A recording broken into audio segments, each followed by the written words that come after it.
बिस्मिल्लाहिर्रहमानिर्रहीम, अस्सलाम वालेकुम। मैं हूं अब्दुल कादिर और आप देख रहे हैं आपका अपना यूट्यूब चैनल। आज तारीख है 24 नवंबर और दिन है बुध का।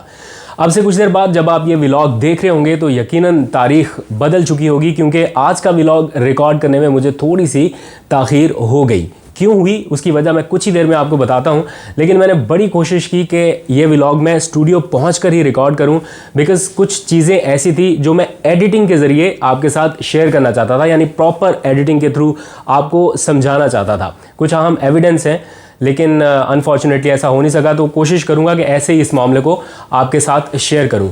ऑडियो लीक्स का मामला अभी तक उलझा हुआ है। मरीम नवाज़ की प्रेस कॉन्फ्रेंस, वज़ीर आज़म इमरान खान का खिताब, वज़ीर आज़म भी गुस्से में, मरीम नवाज़ ने भी जारहाना प्रेस कॉन्फ्रेंस की, वुज़रा की प्रेस कॉन्फ्रेंस हो रही है, इधर से अपोजिशन के रहनुमा आ रहे हैं। बैक टू बैक एक हीटेड एनवायरनमेंट देखने में आया। सियासी माहौल थोड़ा टेंस भी है और कुछ अजीबोगरीब सी चीज़ें देखने में आ रही हैं, लेकिन इस सारे माहौल के दौरान सवाल एक ही उठाया जा रहा है कि जनाब वो जुमले कहाँ हैं जो अभी तक नहीं मिल सके, जिनके ऊपर पूरा अपोजिशन का नैरेटिव बेस कर रहा है। तो आज अब मामला जुमलों से निकल चुका है। जुमलों तक तो अब बात नहीं, जुमले तो सारे एक्सपोज हो गए। अब एक्सपोज होने हैं वो लफ्ज़ जिनमें इदारे का लफ्ज़ यूज़ हुआ, खान साहब कहा गया, मियाँ साहब कहा गया। ये लफ्ज़ किस तरह से उन जुमलों के अंदर फिट किए गए, ये अभी कुछ देर बाद मैं आपको क्लिपिंग दिखाता हूँ। आप में से किसी जानने वाले ने वो क्लिपिंग भेजी है और मैं सुनकर मुझे ऐसा लगा कि यार ये चीज़ भी आपके साथ शेयर करनी चाहिए, बिकॉज़ मैंने कल कहा था कि क्या कोई ऐसी तकरीब नहीं हुई होगी जिसमें साकिब निसार साहब ने इमरान खान का नाम ना लिया हो, या मियाँ साहब ना कहा हो, या इदारे ना कहा हो। तो ये सारे लफ्ज़ अब मिलना शुरू हुए हैं, वो भी मैं कुछ देर में आपके सामने रखता हूँ। और मुझे ताख़ीर क्यों हुई वो एक बड़ी अहम वजह है, वो पहले मैं उसके ऊपर थोड़ी सी बात करना चाहता हूँ। मुल्क में पेट्रोल का एक मसनूई बहरान पैदा करने की कोशिश हो रही है, या ये बहरान आने वाला है। कुछ लोग अभी इसको फेस कर रहे हैं और मैं भी इसी को फेस करते हुए यहाँ तक पहुँचा हूँ। पीछे बहुत ज़्यादा ट्रैफिक जैम है इस वक्त, जहाँ से गुजर के मैं आ रहा हूँ, और जहाँ पर पेट्रोल पंप है रास्ते में, वहाँ पर लंबी कतारें लगी हुई हैं। गाड़ियाँ, बसें, मोटरसाइकिल, रिक्शा, हर किसी को लगता है कि बस अभी जो टैंक्स हैं अपने अपने वो फिल करा लें, बिकॉज़ इसके बाद शायद पेट्रोल उन्हें मिलेगा नहीं। उसकी एक वजह है कि ऑयल मार्केटिंग कंपनियां और पेट्रोल डीलर्स एसोसिएशन और हुकूमत के दरमियान ठन चुकी है। और इस सारे मामले में, इससे पहले कि आप हुकूमत को इल्ज़ाम दें, हमें इस मामले में हुकूमत के साथ खड़ा होना है। उसकी वजह यह है कि ऑयल की फ़ी लीटर कीमत के पीछे ये डीलर्स कुछ प्रॉफिट रखते हैं जो 4 रुपये से 3 रुपये के दरमियान है, 3 से 4 रुपये के दरमियान। लेकिन ये ऑयल मार्केटिंग कंपनियां और डीलर्स एसोसिएशन का ये मुतालबा है कि हुकूमत इस प्रॉफिट मार्जिन को बढ़ाकर कम से कम 6 रुपये फ़ी लीटर करे। हुकूमत अगर ये मुतालबा तस्लीम करती है तो उस सूरत में बोझ आप तक मुंतकिल होना है और ये पैसे आपकी जेबों से निकलने हैं। अभी तक हुकूमत ने ये मुतालबा तस्लीम नहीं किया, जिसके नतीजे में ऑयल मार्केटिंग कंपनियों ने और ये डीलर्स एसोसिएशन ने एहतजाजन या धमकी के तौर पर, या कुछ भी आप कह लीजिए, ब्लैकमेलिंग कह लीजिए, जो भी लफ्ज़ आपको सूट करे, एक एहतजाज शुरू कर दिया है। और पेट्रोल की सप्लाई जो है वो मुतासिर हो रही है मुल्क भर में। ऑल दो के ओगरा की जानिब से ये बयान जारी किया गया है कि पब्लिक पैनिक ना हो और इत्मीनान रखें, पेट्रोल की सप्लाई जारी रहेगी। लेकिन अवाम पैनिक हो रही है।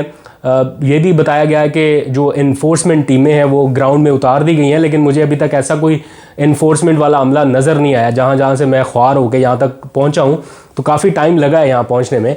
तो उसका मतलब ये है कि हुकूमत ने एक स्टैंड लिया हुआ है, लेकिन जो ऑयल मार्केटिंग कंपनीज़ या डीलर्स एसोसिएशन है वो भी डटी हुई है कि नहीं जनाब हमारा मार्जिन बढ़ाएं। अब इस हवाले से जो डेडलॉक पैदा हुआ है उसके नतीजे में अगर पेट्रोल की सप्लाई मुतासिर हुई तो सब ने गालियां देनी है गवर्नमेंट को कि देखें जी, इनकी नाअहली की वजह से पेट्रोल नायाब हो गया मुल्क में और एक बार फिर नहीं मिल रहा। तो मेरी दरख्वास्त है कि इस मामले में हमें ख़ुद भी स्टैंड लेना है और गवर्नमेंट के साथ खड़े होना है। लेकिन इत्तला ये है, जो हुकूमती लोगों से मेरी बात हुई, उन्होंने कहा कि इस हवाले से एक समरी जो है वो मुतलका फोरम यानी ECC को भेज दी गई है, इकनॉमिक कोऑर्डिनेशन काउंसिल को। वो आइंदा इजलास में फ़ैसला करेगी कि इनका प्रॉफिट मार्जिन बढ़ाना है या नहीं बढ़ाना। इस बारे में जो भी फ़ैसला होगा आपको अपडेट करूँगा। लेकिन थोड़ी सी बात कर लेते हैं मरीम नवाज़ की आज की प्रेस कॉन्फ्रेंस के हवाले से। उन्होंने प्रेस कॉन्फ्रेंस की और एक बार फिर ये मामला उठाया कि वो जुमले कहाँ हैं, वो लफ्ज़ कहाँ हैं जिनके ऊपर उनका पूरा नैरेटिव बेस कर रहा है। वो खान साहब को लाने वाली बात, वो मियाँ साहब को सज़ा देने वाली बात, वो इदारों का मुदाखलत करने वाली बात, ये वाले लफ्ज़ कहाँ हैं, ये वाले जुमले किधर हैं। तो इसी सारे मामले पर वज़ीर आज़म इमरान खान का भी सख्त रिएक्शन आया है। आज उन्होंने अपने ख़िताब के दौरान ये कहा कि ऑडियो लीक्स का ड्रामा हो रहा है। क्या मजीद उन्होंने कहा, उस पर बात करने से पहले आप ज़रा एक लम्हे के लिए वो ऑडियो क्लिपिंग्स को सुनिए कि किस तरह से वो लफ्ज़ सारे इस्तेमाल हुए हैं, किस तरह इदारे, किस तरह मियाँ साहब, किस तरह खान साहब, ये लफ्ज़ जो है ना ये इस्तेमाल किए गए और उन जुमलों में फिट किए गए और अपनी मर्ज़ी के मतलब बनाए गए। इसकी मिसाल मैं दे देता हूँ। जो हालिया स्कैंडल एक्सपोज हुआ उसमें एक जुमला है जिसमें कहा गया साकिब निसार साहब की जानिब से कि मैंने अपने दोस्तों से कहा कि जी इस पर कुछ किया जाए, मेरे दोस्तों ने इससे इत्तेफाक नहीं किया।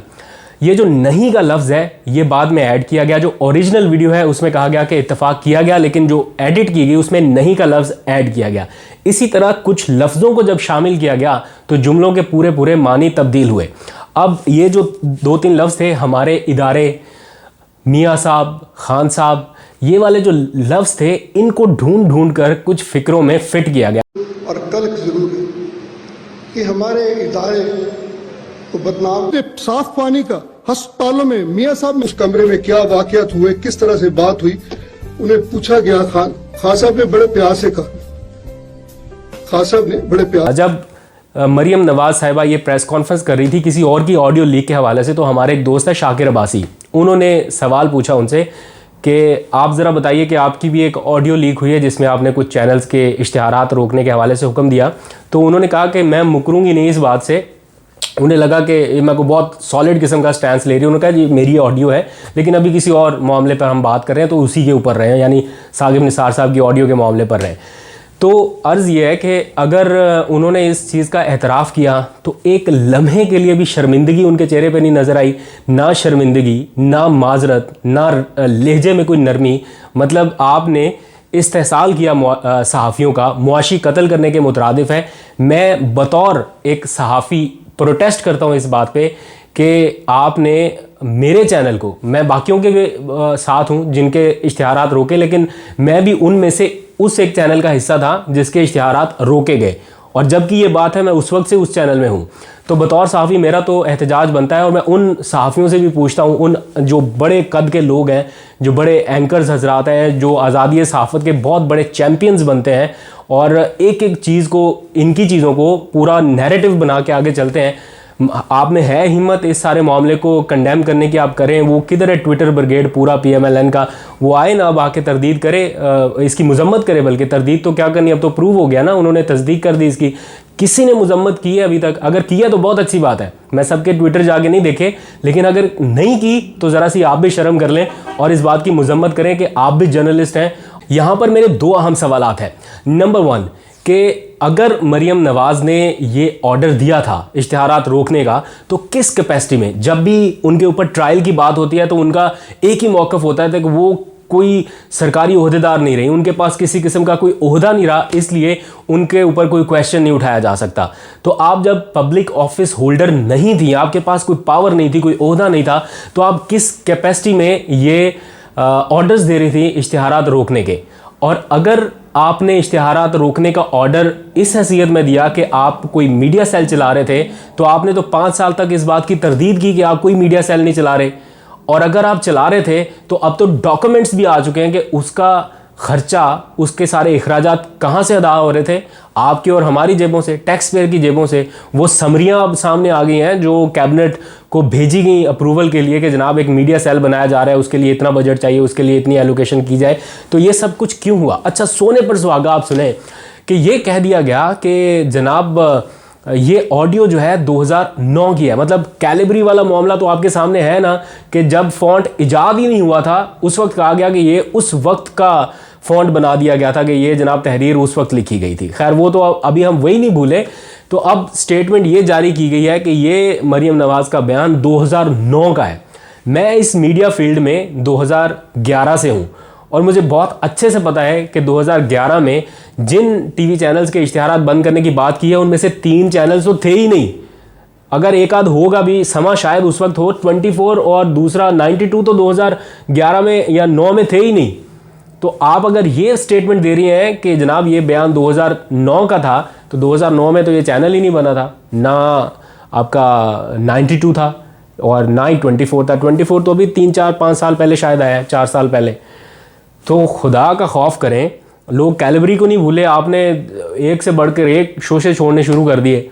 उम्मीद है कि अब किसी किस्म का कोई अबहाम बाकी नहीं रह जाएगा। वो लोग जो मुतालबा कर रहे हैं जनाब वो वाला जुमला तो अभी तक नहीं मिला, तो अब जुमले नहीं, अब लफ्ज़ों की गेम है सारी। अब लफ्ज़ मिलाएं और जुमले बनाएं, ये सारा कुछ चल रहा है। खैर, कॉन्फिडेंस की दाद देनी पड़ेगी अभी भी उन लोगों की जो अभी तक ये सोच रहे हैं कि ये ऑडियो असली है। मतलब ऑडियो तो असली है लेकिन ये एडिटेड नहीं हुई, तो को थोड़ी सी शर्म कर लें, बिकॉज़ अब तो हर चीज़ प्रूव हो गई है। अब आप लोग मतलब क्या आवाम को क्या समझते हैं, मतलब कुछ आवाम के इधर कुछ लिखा हुआ है।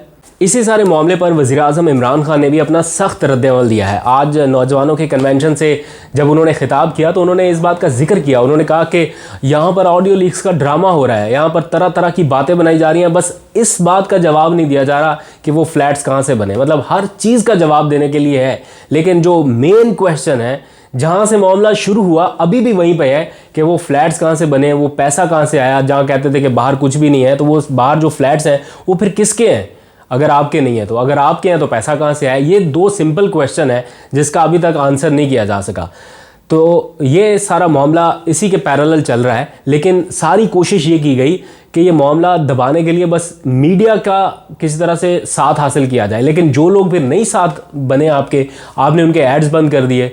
मैं खुद ARY का हिस्सा था और उस वक्त से ARY का हिस्सा हूँ जब आप लोगों ने एड्स बंद कर दिए थे। और मैं ये बात बड़े वसूख से कह रहा हूँ कि उस वक्त भी मैनेजमेंट को ये पैगामात आया करते थे। मुझे किसी ने ऐसे बुला के ये बात नहीं बताई, बट जो मैं फील करता था सराउंडिंग में, मैं ऑफिस में ही था, मुझे पता है बहुत सारी चीज़ों का, ऐसे पैगामात भेजा करते थे ये लोग के मामले को सेटल कर लें और इश्तिहारात शुरू कर देते हैं। लेकिन मैनेजमेंट ने एक असूली फ़ैसला किया था कि जो बात फैक्ट है वही पहुँचाई जाएगी। ये जो चीज़ों को मोल्ड करना और ये मतलब जिस तरह बाकी दो तीन चैनल्स करते थे जिनको ज़्यादा इश्तिहारात मिलते थे, उस तरह की पॉलिसी के ऊपर ARY नहीं चल रहा था। इसलिए फिर ये सारे फैसले हुए और अब हुकूमत ने ये फ़ैसला किया है कि ऑडिट किया जाए और पता चलाया जाए कि PMLN के दौर में मीडिया के ऊपर कितना पैसा बरसाया गया और कौन से मखसूस मीडिया चैनल्स थे जिनको ज़्यादा पैसा दिया गया और कौन से ऐसे प्रोग्राम्स थे जिनके ऊपर ज़्यादा इन्वेस्टमेंट की गई। तो मेरा ख्याल है कि हुकूमत को ऑडिट करने की ज़रूरत नहीं है। ये हुकूमत को भी पता है, आवाम को भी पता है कि वो कौन सा फेवरेट पसंदीदा चैनल था, वो कौन से फेवरेट पसंदीदा एंकर्स थे, वो कौन से उनके फेवरेट प्रोग्राम्स थे जिनके ऊपर ज़्यादा पैसा फेंका जाता था, ज़्यादा रेट लगाया जाता था। और जो चैनल्स रेटिंग में नंबर 1 भी होते थे उनको एड्स देने की कैटेगरी में शामिल ही नहीं किया जाता था, या नंबर 2, 3 वाले जो चैनल्स थे उनको गिना ही नहीं जाता था कि इनको कोई ऐड दिया जाए। और अगर ऐड चाहिए तो फिर जो हम कह रहे हैं, जो हमारी पॉलिसी है, उसके ऊपर अमल किया जाए। ये था वो सारा फंडा जिसकी शदीद मुखालफत हुई। अब ये मामला कहाँ पर जाकर रुकेगा? ये ऑडियो लीक्स वाला मामला तो अब ख़त्म हो गया मेरे ख्याल में। अब इसकी कोई हैसियत, कोई वो अखलाकी कानूनी कोई हैसियत बाकी नहीं है। स्टिल अगर अभी भी कुछ लोग ये सोचते हैं कि जनाब फॉरेंसिक है इसका बिल्कुल जेन्युइन, तो वो थोड़ी सी शर्म ही कर लें बस। अब और उनको क्या कह सकते हैं। मैंने ख़ुद इस सारे मामले के ऊपर बात की थी और मेरा भी यही मौक़िफ़ था कि Saqib Nisar is in the hot water, but I was wrong. और मैंने इसको बड़ा क्लियरली कल डिस्क्राइब भी कर दिया कि मैं पहले दिन से जब से ऑडियो सुनी मुझे ये क्लियर था कि ऑडियो साकिब निसार साहब की है, बट ये फैब्रिकेटेड है, मतलब कि इसको जोड़ा काटा गया है, और वो प्रूफ भी हो गया। तो खैर, आने वाले दिनों में आपको और अपडेट करता रहूँगा। आज तक के लिए इतने, अपना बहुत सा ख्याल रखिएगा। अल्लाह हाफ़िज़।